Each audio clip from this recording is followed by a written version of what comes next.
Antara keutamaan tauhid adalah yang kedua, paling mudah mendapat syafaat Rasulullah sallallahu alaihi wasallam. Apa kata Nabi sallallahu alaihi wasallam? Likulli nabiyyin da'watun mustajabah. Setiap nabi punya doa yang ketika mereka minta di dunia pasti dikabulkan. Wa inni ikhtaba'tu da'wati. Adapun aku punya doa yang aku tunda. Aku tidak minta sekarang di dunia. Aku tunda di hari akhirat kelak. Buat apa? Syafaatan li ummati yaumal qiyamah, agar menjadi syafaat bagi umatku pada hari kiamat.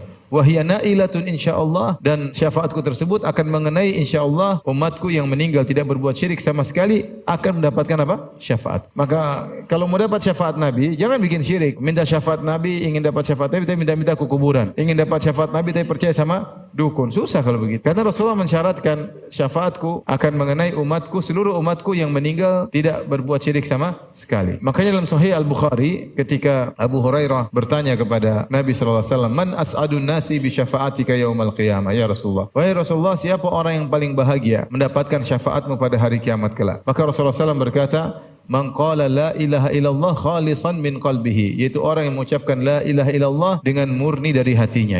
Maka semakin seorang dalam kehidupan ini ikhlas kepada Allah Subhanahu wa taala, semakin tidak mengharap pujian, tidak mengharap sanjungan, semakin jauh dari tempat-tempat atau perbuatan-perbuatan yang membuat dia bisa terjerumus dalam riya. Dia berusaha menjauhi. Dia berusaha tidak memamerkan ibadah yang dia lakukan. Dia tidak berusaha mengupload kegiatan ibadah yang dia lakukan. Dia berusaha menghindar. Semakin dia tidak berharap pujian manusia, semakin dia tidak berharap pengakuan manusia, maka dia semakin mudah mendapat syafaat Nabi sallallahu alaihi wasallam. Dan ini perlu perjuangan. Dan kalau orang sudah dapat syafaat Nabi sallallahu alaihi wasallam, insyaallah dia diampuni oleh Allah Subhanahu wa taala. Bahkan pelaku dosa besar. Dalam riwayat kata Rasulullah SAW, syafaati li ahlil kabair min ummati. Sungguhnya syafaatku untuk pelaku dosa besar dari kalangan umatku. Bahkan pelaku dosa besar kalau dia tulus ikhlas, dia bisa meraih syafaat Nabi sallallahu alaihi wasallam. Maka ini semakin menekankan kepada kita untuk benar-benar berjuang agar bisa tulus beribadah kepada Allah Subhanahu wa taala, tidak mengharap sanjungan, pengakuan orang lain.